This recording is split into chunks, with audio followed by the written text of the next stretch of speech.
त्यात मनसे सुद्धा सहभागी। आपण भांडलो तर शत्रू हवेच कशाला असं उद्धव ठाकरे यांनी म्हटलेलं आहे।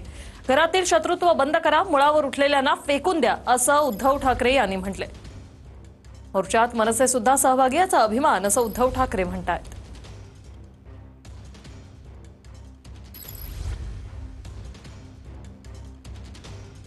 आणि या मोर्चामध्ये मला अभिमान आहे की आपल्या सोबत इतर पक्ष सुद्धा आहे आणि विशेषतः मनसे सुद्धा आहे।